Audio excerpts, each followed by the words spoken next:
Both the US and Russia have embedded special forces with their respective partners and are supporting their advances with aggressive airstrikes.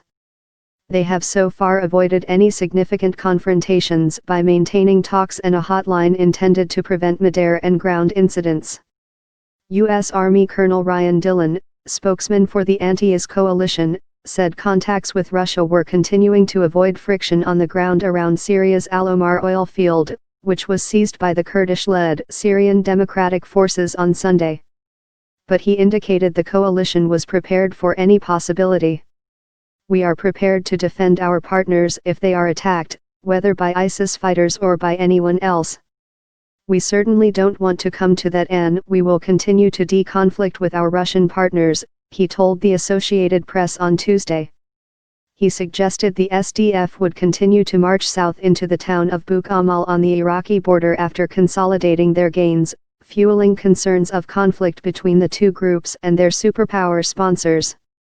The stakes are high and the two sides have exchanged accusations of firing on one another in the past.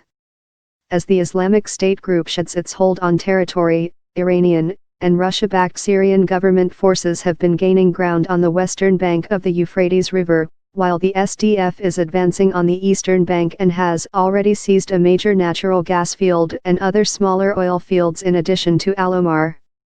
The Al-Omar field, which before the war produced around 9,000 barrels a day, is a major prize for both sides, particularly the Syrian government whose coffers have been decimated by the country's war, now in its 7th year.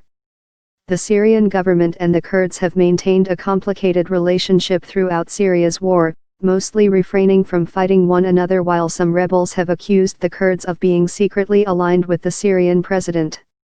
But U.S. support in the fight against IS has emboldened Syria's Kurds, who now control nearly 25% of Syrian territory and have expanded into non-Kurdish, Arab-dominated areas, unsettling Damascus.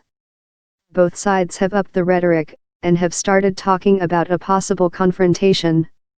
We don't consider any town to be liberated before the Syrian army enters it and raises the Syrian flag over it, Syrian Information Minister Mohammad Ramiz Tijuman said in an interview with the RIA Novosti news agency on Monday.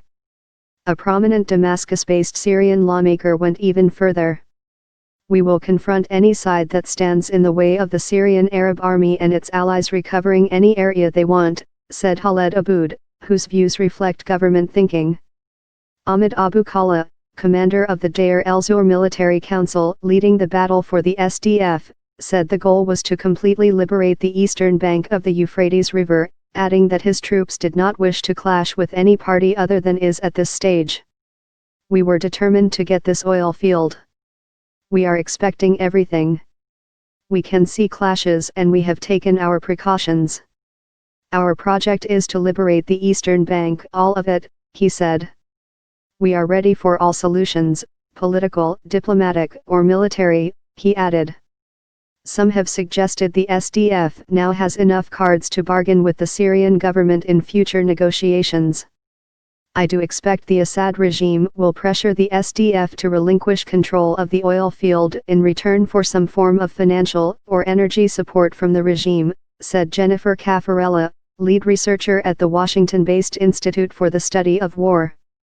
She said Russia, Iran, and Assad were likely preparing to cut a strategic deal with the main Kurdish militia for the future governance of eastern Syria. Russia and Assad could actually demand limits on the U.S. presence in eastern Syria as a condition of a deal, she said. Hassan Hassan, a Syria expert who co-authored a book about the Islamic State group, said he did not think there would be a showdown. We assume the SDF will continue to control the oil field and surrounding areas if Russia sticks to the deconfliction understanding with Washington, which stipulates that they avoid attacking the other side in a certain area once the other side expels ISIS from it, he said.